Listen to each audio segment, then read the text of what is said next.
Hello everyone, ನಾನಿವತ್ತು ನಿಮ್ಮ ಜೊತೆ ಬುಧವಾರ ಮತ್ತು ಶುಕ್ರವಾರದ 2 ಡೇಸ್ ಕಂಟಿನ್ಯೂಷನ್ಸ್ ವ್ಲಾಗ್ನ ಶೇರ್ ಮಾಡ್ತಾ ಇದ್ದೀನಿ. ಬುಧವಾರ ಮನೆಗೆ ಫೈನಲ್ ಐಟಮ್ ಸೆಲೆಕ್ಷನ್ಗೆ ಅಂತೇಳಿ ನಾನು ಹಸ್ಬೆಂಡ್ ಹೋಗಿದ್ವಿ. ಹಾಗೆ ಕವನ್ ಕೂಡ ಕರ್ಕೊಂಡು ಹೋಗಿದ್ವಿ. ಅವ್ನು ಎಕ್ಸಾಮ್ ಬೇಗ ಮುಗಿಸ್ಕೊಂಡು ಮನೆಗೆ ಬಂದಿದ್ದ. ಹಾಗೆ ಅವನಿಗೆ ಅದು ಫೈನಲ್ ಎಕ್ಸಾಮ್ ಕೂಡ ಆಗಿತ್ತು. ಇದೇ ಥರ 2 ಇಯರ್ಸ್ ಬ್ಯಾಕ್ ಅವನು ಕೂಡ ಕರ್ಕೊಂಡು ಹೋದಾಗ ಒಂದು ಜಾಗ್ವಾರ್ ಸಿಂಕ್ನ ಹೊಡೆದಾಕ್ಬಿಟ್ಟಿದ್ದ.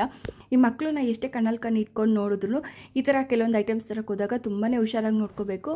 ಹಾಗೆ ನಾನು 20,000 ಒಂದು ಸಿಂಕ್ನ ಹೊಡೆದಾಕಿದ್ದ. ನಮಗೆ ದುಡ್ಡು ಹೋದರೆ ಇನ್ನೊಂದು ದಿನ ದುಡ್ಕೋಬೋದು, ಆದರೆ ಅವ್ನಿಗೇನೋ ಆಗದಿರೋದು ನಮ್ಮ ಪುಣ್ಯ. ಯಾಕೆಂದರೆ ಅಲ್ಲಿರೋರೆಲ್ಲ ಹೇಳಿದರು ಜಾಗ್ವಾರ್ದು ತುಂಬಾ ಕಾಂಪ್ಲಿಕೇಟ್ ಇರುತ್ತೆ, ಅಂದರೆ ಸೆರಾಮಿಕ್ ಆಗಿರೋದ್ರಿಂದ ಕೆಲವೊಬ್ಬರಿಗೆ ಕಾಲೆಲ್ಲ ಕಟ್ಟಾಗಿದೆ ಅಂತಲೂ ಹೇಳಿದ್ರು. ಆದರೆ ಅವನಿಗೇನೂ ಆಗಿರಲಿಲ್ಲ, ಒಂದು ಪಾಯಿಂಟ್ ರಕ್ತ ಕೂಡ ಬಂದಿರಲಿಲ್ಲ. ಹಾಗೆಯೇ ಇನ್ನು ಶುಕ್ರವಾರ ಅವನಿಗೆ ಹುಷಾರಿರಲಿಲ್ಲ ಅಂತೇಳಿ ಹಾಸ್ಪಿಟಲ್ಗೆ ಹೋಗಿದ್ವಿ.